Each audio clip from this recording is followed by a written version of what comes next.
Some stories begin with laughter, blessings, and the glow of family joy. Mine began that way too, until it curdled into betrayal so sharp it still echoes in my chest. I never imagined that the people who welcomed me with smiles, songs, and open arms on my wedding day would be the same ones who stabbed me in the back when I least expected it. This isn't just the story of a young bride stepping into her new life with hope in her heart. It's a story of power, humiliation, and the desperate fight to reclaim dignity when your very place in a family is stolen from you. My name is Adaeze, a Nigerian woman of 27, and what I'm about to share with you isn't fiction. It's a piece of my life that left scars too deep to fade. The morning of my wedding had been a whirlwind. My aunties fussed over my gelly, cousins sprayed powdery perfume in the room, and my mother whispered prayers in Igbo under her breath, her hands shaking slightly as they held mine. "You are stepping into a new life," she said. "Carry your dignity with you, and never let anyone take away your worth." I didn't know then how heavy those words would become. By afternoon, I was married to Chaik, the man I believed God himself had designed for me. Handsome, tall, soft-spoken, and intelligent, Chaik had pursued me with a patience that won my heart. He promised me a life of respect and partnership, and though I had heard whispers about his ex, Nkechi, I never thought she could haunt us after he put a ring on my finger. The reception was beautiful, filled with laughter, jollof rice, and the music of shakers and drums. When we finally drove to his family compound in Enugu, I felt overwhelmed with joy. This was the place I would now call home. The house was big, an old colonial-style mansion that his late father had built. The compound was shared by his siblings, his widowed mother, and extended relatives who came and went. Still, Chaik assured me there was a room prepared for us, a bridal room, his mother had called it, a space sanctified for newlyweds, where I would begin my journey as his wife. But when I stepped into the compound with my luggage, henna still fresh on my hands, what awaited me wasn't joy. It was humiliation. The first sign came when my mother-in-law avoided my eyes as she greeted me. She hugged Chaik tightly but patted my back as though I were some neighbor's child, not the bride of her son. Still, I brushed it off as nerves. Then I noticed people staring, cousins whispering, aunties shaking their heads slightly. Something was wrong. Finally, Chaik's younger sister, Amarachi, pulled him aside. Their voices grew heated, and I could hear Amarachi snapping, "You can't just bring her inside like this. Mama has already given the room to someone else." My heart froze. What did she mean by someone else? When Chaik pressed further, his mother finally spoke. "Your room is not ready," she said, her voice calm but firm. "We had to give it to Nkechi temporarily. She arrived before the wedding and needed a place to stay. She's like family, after all. You and Adaeze can take the guest quarters in the back for now." I blinked, unable to process her words. "Nkechi? His ex?" I looked at Chaik, expecting him to laugh, to say it was some terrible joke. But his jaw clenched, and his face went pale. "Mama," he said, his voice low but trembling with anger, "this is my wedding night. Nkechi has no business in that room. That is for my wife and me." His mother's lips tightened. "Don't raise your voice at me. That girl has been with us for years. She helped this family when things were hard. You may have married Adaeze, but Nkechi is still respected here." I felt the ground sway beneath me.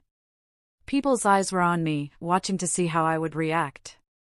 Whispers floated, "Ihia, see shame. So they still love the ex more than her? Ah, this is bad." Tears burned in my eyes, but I refused to let them fall. I couldn't let them see me crumble on my wedding night. Chaik tried to argue, but his mother would not budge. And then, the unthinkable happened. Out from the house walked Nkechi herself, her hair tied in a silk scarf, her hands on her waist as if she owned the place. She smiled, mocking, confident. "Oh, Adaeze, congratulations. I'm sure you'll find the guest quarters comfortable enough. The room is a bit small, but newlyweds don't need much space, do they?" Laughter erupted from a few relatives, though others looked away in shame. I wanted the ground to swallow me whole. That night, I lay in the cramped guest quarters, the air thick with mosquitoes and the smell of damp wood. Chike held me, whispering apologies, his anger simmering, but apologies could not erase the sting. I asked myself, what kind of family gives a man's ex-girlfriend the bridal room meant for his wife? Days passed, but the insult only deepened. Nkechi paraded around the compound like a queen, cooking for Chike's mother, laughing with his siblings, and making subtle jabs at me. Some wives are guests, she would say loudly while washing plates. They come today, they can be sent away tomorrow. Chike defended me when he could, but he was torn between loyalty to me and fear of disrespecting his mother. His silence in moments when I needed him most cut deeper than words. One evening, as we ate dinner in the back, I overheard Nkechi and my mother-in-law speaking. "She doesn't fit here," Mama said coldly. "She's too soft, too timid. You, Nkechi, you know how to handle this family. You've been with us for years. Honestly, you were always the one I wanted for Chike." I dropped my spoon, my appetite gone. My hands shook with fury. It was then I knew, this wasn't just about our room. It was about my place in this family. They had decided before I ever stepped foot here that I didn't belong. Weeks turned into months, and the humiliation grew unbearable. Relatives came and went, all seeing how I lived in the back like some unwanted tenant, while Nkechi occupied what should have been mine. Gossip spread in the village, whispers that Chike's wife was powerless, that his ex was still the true queen of the house. One day, my cousin Hugo came to visit me. She took one look at my face, the exhaustion in my eyes, and said, "Adaeze, you cannot continue like this. If you stay silent, they will bury you alive in shame. You need to take your power back." Her words struck a chord. I was raised to respect elders, to keep peace in the home, but respect should not mean erasure. That night, as I lay awake, I began to form a plan. If they thought I was powerless, I would show them otherwise. If they thought they could humiliate me under their roof, I would remind them that power can shift in the blink of an eye. I remembered something Chike once told me, that his father had left the family house to all the siblings jointly, but most of them were too broke to maintain it. The house had debts, unpaid taxes, neglected repairs. And though Mama ruled it with an iron fist, legally, it was vulnerable. An idea began to grow in my mind, one that terrified me but also gave me strength. If they wanted to treat me like an outsider, then I would become exactly that, a landlord instead of a daughter-in-law. I began to save quietly, every little allowance, every gift from my family, and every bit of money Chike gave me. I reached out to an uncle in Lagos who worked in real estate. With his help, I discovered the house was indeed behind on payments, and the local authorities were considering auctioning it. And that's when the plan crystallized. If they would not give me my place in the house, then I would take the entire house. The whispers, the shame, the stifling air of betrayal, all of it had pushed me to the edge. But now, as I looked in the mirror at my reflection, no longer the timid bride but a woman forged in fire, I whispered to myself. They gave her my room. I will take their roof. And that was how the battle truly began. The seed of the plan grew faster than I expected. My uncle in Lagos explained how easily family property could be lost if debts piled up.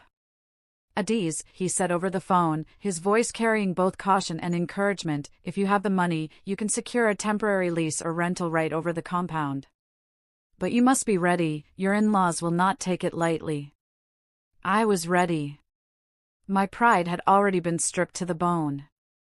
What more could they take from me? I began small. I sold the gold jewelry I had been gifted at the wedding, pretending to my mother-in-law that I misplaced it. I took on secret work online, helping a cousin transcribe documents for his business in Abuja. Chike noticed me growing quieter, more focused, but he didn't ask questions. Perhaps he thought it was just the stress of living under Mama's thumb. Finally, with the help of my uncle, I gathered enough money to approach the local authorities. A few signatures later, I had something in my hand that changed everything, the lease rights to the compound for the next 5 years, on condition that I cover all outstanding debts. I held that paper in my trembling hands and smiled through tears. For the first time in months, I felt control slip back into my grasp. the day I revealed it was one I will never forget. It was a humid afternoon, the kind where the air felt like a heavy blanket. The family had gathered in the courtyard, Mama giving orders while Nkechi supervised dinner preparations like the mistress of the house. I walked in quietly, holding the documents. "Mama," I said, my voice steady, "I have an announcement." She barely looked at me. "What is it now?" "Go and fetch water for the soup." But I didn't move. Instead, I raised the papers high. "This house no longer belongs to you. As of today, I am the legal renter and caretaker. Which means every single one of you, including Nkechi, is under my roof." The silence was deafening. At first, they thought I was joking. Amarachi laughed nervously. Nkechi rolled her eyes. But then I placed the stamped documents on the table, and Mama's face drained of color. "What nonsense is this?" she hissed. She grabbed the paper and scanned it, her hands shaking. "It's not nonsense," I replied calmly. "You ignored the debts. I paid them. Which means by law, I control this house. And since you all believe I do not belong here, you are free to leave." The courtyard erupted in shouts. Cousins argued. Aunties scolded me. Mama cursed me under her breath, calling me ungrateful. But beneath all the noise, one truth hung in the air: I had outsmarted them. And then came the sweetest moment of all, Nkechi standing frozen, her lips parted, her confidence shattered. "You can't do this," she stammered. I turned to her slowly. "You took my bridal room. You mocked me in front of the whole family. Now you can take your belongings and find another place to sleep." Her eyes burned with humiliation as she stormed off, muttering insults. But I didn't flinch. For the first time since my wedding day, I felt the weight lift from my shoulders. That night, I sat in the very room Nkechi had stolen from me, the bridal room that should have been mine from the beginning. I lay on the bed, inhaled deeply, and allowed myself to smile. But deep down, I knew this wasn't the end. Because power gained through battle always leaves behind resentment, and Mama's eyes that evening told me one thing: she would never forgive me for this. And so, even in victory, a shadow lingered. For 2 weeks, the compound was quiet in a way I had never experienced before. Nkechi was gone, her belongings packed into a taxi the very day I unveiled the lease documents. Some relatives, too embarrassed by the scandal, left to stay with distant cousins. The air felt lighter, but the silence carried a strange heaviness. Chaik, however, was torn. At first, he stared at me in disbelief when I explained what I had done. "Adaeze," he whispered, "do you realize what this means? You went against my mother. You turned the whole family upside down." I looked him in the eyes, my voice steady. "I did what you wouldn't. You promised to protect me, Chaik, but you let them strip me of my dignity. I refused to let that continue." He had no reply. His pride was wounded, but deep down, I think he knew I was right. Mama, on the other hand, grew colder with every passing day. She no longer addressed me directly, except with clipped words. At night, I sometimes heard her murmuring to the other women, her voice sharp with anger. "She thinks she has won. But mark my words, no woman can uproot a mother from her own son's house." I wanted to ignore her bitterness, but it wasn't easy. One evening, as I was returning from the market, I found her waiting for me in the courtyard. "Listen to me, Adaeze," she said, her eyes piercing. "You may hold the papers, but you will never hold my heart. A wife who comes into a family by force cannot last. Nkechi may be gone, but don't think this war is over." Her words cut deep, but I swallowed my pain. "Mama," I said softly, "I never wanted war. All I wanted was respect. You gave my bridal room to another woman and humiliated me. Tell me, what did you expect me to do? Sit quietly until I disappeared?" For a brief moment, her face softened, as if she wanted to answer honestly. But then she turned away, muttering, "You'll regret this." The tension in the house grew unbearable. Some siblings respected me more now, impressed by my courage, while others avoided me entirely. Chike tried to act as a bridge, but he was caught between loyalty to me and fear of his mother's wrath. One night, lying in the very bridal room I had reclaimed, I thought about my mother's words on my wedding day: "Carry your dignity with you, and never let anyone take away your worth." I realized something then. This battle had never truly been about a room or even a house. It was about a woman's right to be seen, to be respected, and to exist in her marriage without being erased. By taking the lease, I had forced them to see me, but in the process, I had also planted bitterness that might never heal.